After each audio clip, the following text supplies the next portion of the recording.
Jodi a qui c'est dimanche 13 avril, titre leçon que nous avons étudié, c'est une seule chair. Mes frères, mes sœurs, chers amis, moi saluez nous au nom du Seigneur Jésus-Christ. Non pas M. Wendy, c'est toujours un contentement, une joie pour nous capables de retrouver nous ensemble pour nous étudier leçon nous pendant semaine ça qui titré métaphore du mariage. Métaphore du mariage. Verset pour nous connaître, nous joignons dans Apocalypse chapitre 19, le verset 9. Dans la version 8 secondes, qui dit comme ça. Et l'ange me dit, écrit, heureux ceux qui sont appelés au festin des noces de l'agneau. Et il me dit, ces paroles sont les véritables paroles de Dieu. Et nous disons, Amen. Ou même qui a suivi moi sur YouTube, sur Facebook ou sur TikTok, moi invité au konya même, abonner avec channel là, like vidéo et partager comme ça plus monde a joindre. Et ensuite moi invité au courber tête tout, fermer les yeux pour nous capables prier ensemble. Père éternel, Père tout-puissant, nous disons merci pour l'amour chaque jour manifesté envers nous. Mais nous-mêmes, petites filles et petits garçons, j'ai une possibilité pour nous capables d'étudier parole encore une autre fois. Nous dois demander la première place parmi nous. Permettez à ce que tout ça que nous prenons le temps nous sommes capables d'appliquer et pour relationner ensemble avec vous, capables, plus sain, plus sérieux. Au nom de Jésus-Christ, son Fils, nous prions. Amen. Encore une autre fois, titre leçon aujourd'hui, c'est une seule chair. Dans le leçon 1, l'auteur va montrer nous que mariage là, c'est une métaphore que nous souvent joignons dans la Bible. Ça fait aussi que c'est une métaphore, c'est parce que nous avons souvent utilisé plusieurs thèmes qui représentent la relation avec bon Dieu comme un mariage.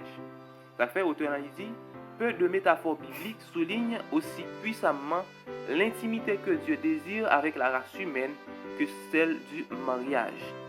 Et puis il continue pour dire, cette métaphore est utilisée si fréquemment dans le récit biblique et apparaît de manière si marquante dans l'Apocalypse, qu'il est impératif pour les étudiants de la Bible de comprendre ce que Dieu veut dire lorsqu'il utilise dans sa parole.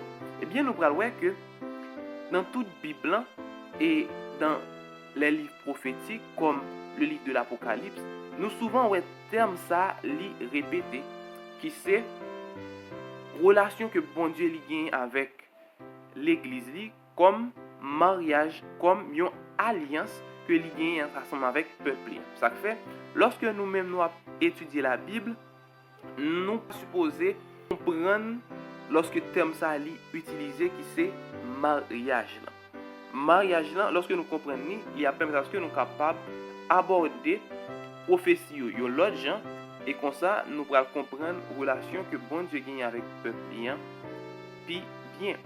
Ça fait dans la deuxième partie du texte, l'auteur a invité nous lire Genèse chapitre 2 verset 23 à 25, Éphésiens chapitre 5 verset 29 à 32 et après côté il va poser une question ça qui dit de quelle manière un mariage humain reflète-t-il la relation entre Christ et l'humanité?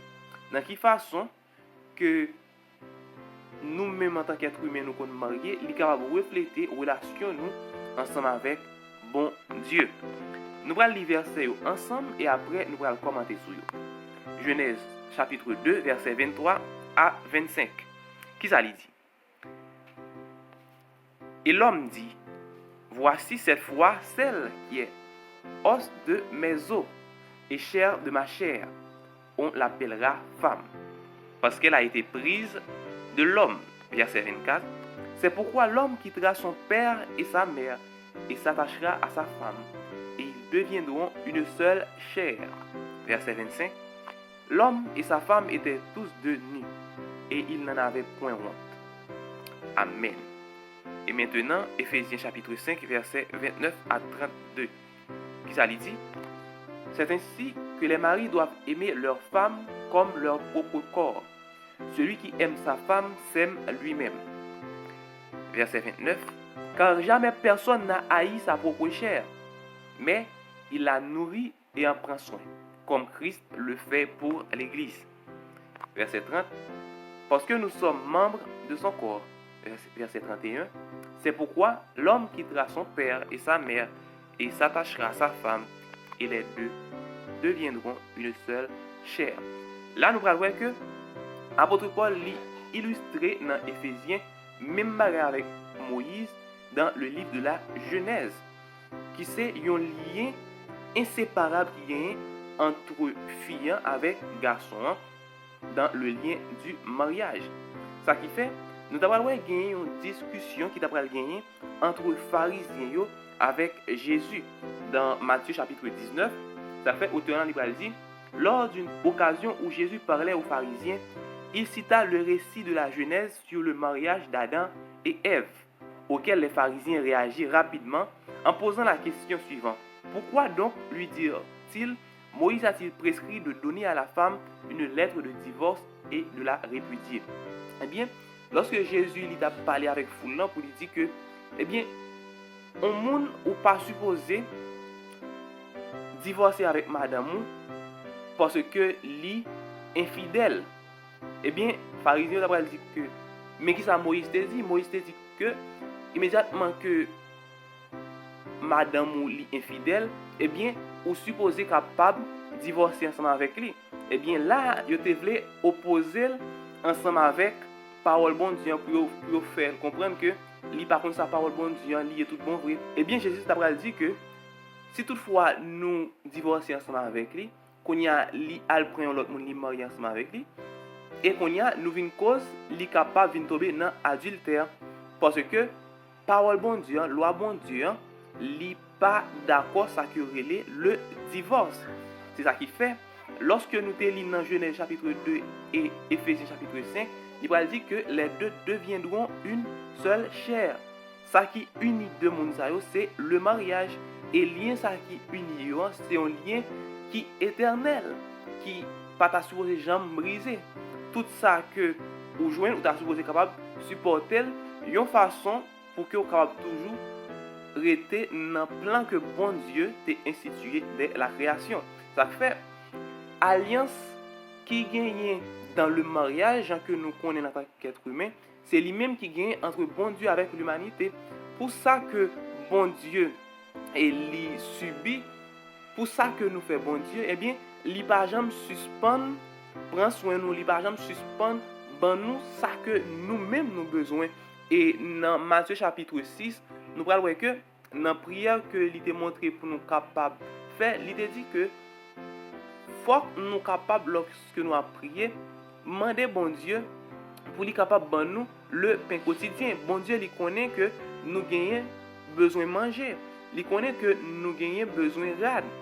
Et il dit même gens que li habillé Zebio, même Salomon dans tout pouvoir il pas qu'on habillé puis bien parce que Zebio. Et si toutefois il habillé Zebio belle comme ça, et bien nous-mêmes il a habillé nous plus belle toujours. Oiseaux yo pas ni planté ni récolté mais toujours nourri yo. Si toutefois il nourrit oiseaux, et bien nous-mêmes tout il a nourri nous beaucoup plus. C'est ça qui fait si toutefois nous comprenons lien ça qui existait entre nous-mêmes avec bon Dieu, qui c'est le lien du mariage, eh bien, il y a une autre façon que nous allons aborder la Bible qui va permettre à ce que nous soyons capables de comprendre certains versets, certaines prophéties, puis bien. Et puis bas, auteur en dit, étant donné l'importance que les Écritures attribuent au mariage, cela ne peut être une coïncidence que cette institution soit incessamment attaquée. Le mariage et le sabbat sont les deux dons accordés aux humains en Éden. Et tous deux étaient destinés à démontrer le désir de Dieu d'avoir une relation intime avec sa création. Et bien nous avons vu que non seulement le mariage, le sabbat, le jour de repos, c'était une autre institution que bon Dieu l'était établie dès la création. Et bien, de institution ça yo te gagné un seul objectif, c'est pour être capable de permettre nous gagner une relation qui puisse serrer, sincère avec bon Dieu. Et puis bas, auteur libre dit, le mariage, l'union intime de deux personnes imparfaites, donnera toujours lieu à des tensions. Un mariage entre l'Église et Christ est l'union d'un sauveur parfait avec une épouse très imparfaite. Néanmoins, nous pouvons apprendre des leçons de l'amour de Dieu à partir de ce qu'un bon mariage peut offrir. Eh bien, nous allons voir que dans un mariage capable toujours gagner ça, il y a deux mauvais monde, ou soit il y a deux bons monde, ou il y a un bon monde, et un mauvais monde. Eh bien, malgré l'union ça capable créer n'importe façon que vous créez, eh bien, l'important pour que nous capables toujours connaît lien qui gagne dans le mariage là, c'est un lien qui pas jamais capable séparer immédiatement que ou t'es déjà fait choix, eh bien ou supposé capable toujours qu'un choix ça que ou t'es fait. Et puis bah auteur là pour poser une question ça qui dit voici trois principes pour le mariage. Premièrement, pardonnez à votre conjoint même s'il ne le mérite pas, tout comme Christ nous pardonne, même si nous ne le méritons pas. Deuxièmement, acceptez votre conjoint avec tous ses défauts, tout comme Christ nous accepte avec tous nos défauts. Troisièmement, tout comme Christ a donné la priorité à notre salut au dépens de lui-même, placez votre conjoint avant vous-même. Comment ces trois étapes basées sur l'évangile peuvent-ils non seulement nous aider à comprendre comment Dieu se rapporte à nous, mais aussi aider tout mariage. Pour nous capables finir, nous avons courbé tête nous, fermer les yeux nous pour nous capables prier. Notre Seigneur et notre Dieu, nous bénissons, nous sommes contents pour belle leçon que vous portez pour nous concernant mariage, relation que nous-mêmes l'homme nous gagnons avec vous. Nous demandons autant prier, permettez à ce que chaque jour nous sommes capables de chercher à comprendre l'histoire ça une façon pour nous capables de vivre et gérer une relation avec vous et comme ça nous capables de vivre plus sérieux avec vous et que nous capables de sauver. Restez avec nous, restez seul maître nous et sauveur nous. Dans nos petits Jésus nous prions. Amen. À bientôt pour le son lundi. Que vous bénisse.